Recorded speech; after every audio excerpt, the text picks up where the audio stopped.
Today we're going to be taking a look at Minamoto Yoshitsune. If you want to know more, check it out right after this.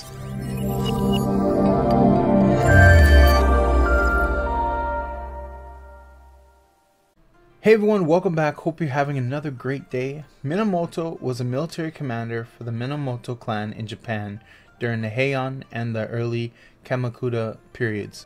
Minamoto is considered one of Japan's greatest and most popular warriors of his era, and a famous samurai that helped his half-brother Yoritomo consolidate his power. Today we'll be looking over his abilities, his uses in an army, and my personal thoughts on why I believe him to be one of the best but hardest commanders to level up in the game. Before we start, I want to give you all a fair warning and an explanation as to why I believe you should hold off on developing Minamoto if you're new to the game. The main reason for this is that Minamoto is given to any player for the first purchase of an item in the microtransaction store. This is a bonus, but with a catch. That catch is that you are only able to get Minamoto structures through events and sheer luck and treasure chest openings.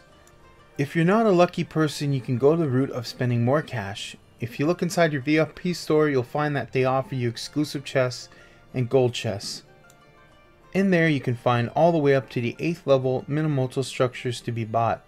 The price climbs from $1 for the first level all the way up to $63 for the 8th level in my own experience. But never fear, you do have the ability to collect legendary sculptures that can be converted over to Minamoto sculptures. So it is possible to level them up without buying anything past the initial purchase, but it's going to be a long and difficult road. Now for his abilities. The first and most important ability is Kohachiru, which is an active skill that deals direct damage of a factor from 600 to 1400. In my case, with 5 upgrades, I can deal 1400 with the possibility of additional damage from 200 to 600 damage for 2 seconds. The next ability is Trial in Kurama Dura, a passive skill that increases cavalry unit march speed by 3% to 10%. In my case, it's 8. This ability has an additional bonus of attack from 10% to 20%. As you can see, I'm 4 of 5 in upgrades on that and can only deal 16% additional attack. Allowing you to move faster on the battlefield and hitting harder is always a great thing. So the third ability is Master of Kendo. This passive ability increases damage dealt to barbarians by 30%.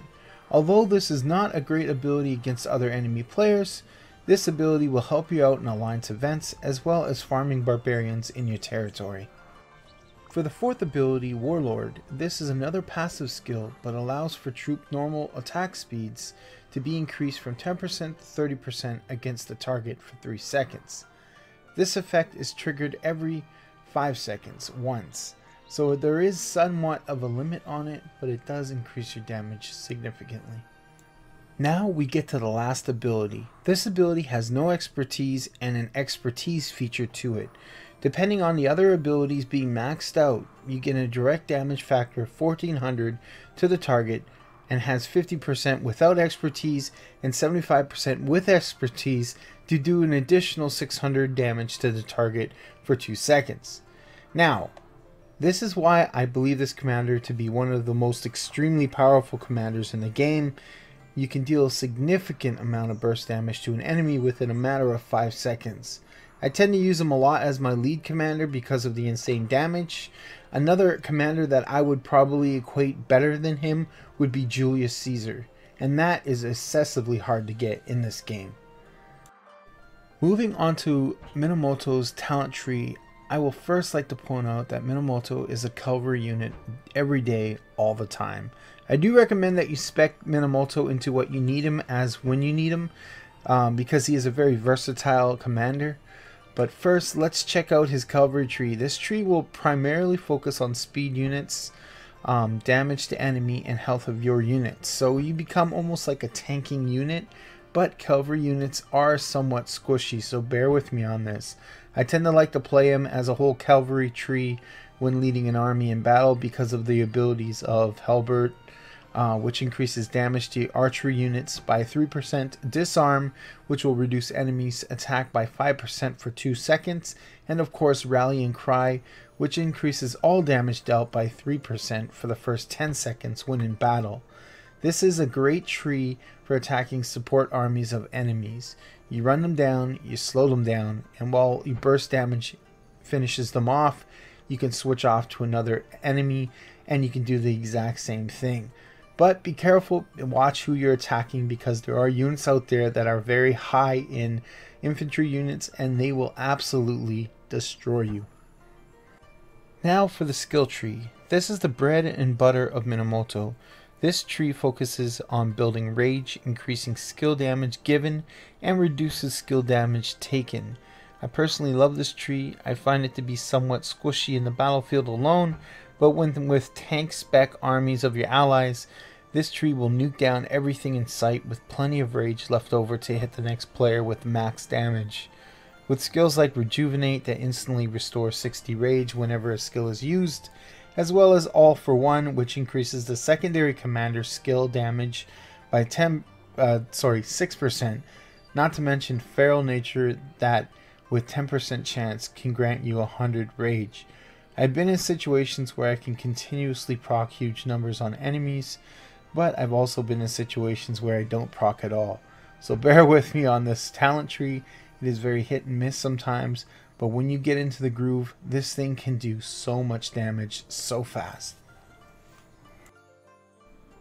Now for the peacekeeping tree, this tree is great for server events, such as monuments, shrines, and the Lost Temple. This tree focuses on farming, Barbarian increases to its damage, as well as a little bit of self-healing, speed increases to your unit, and skill damage increases.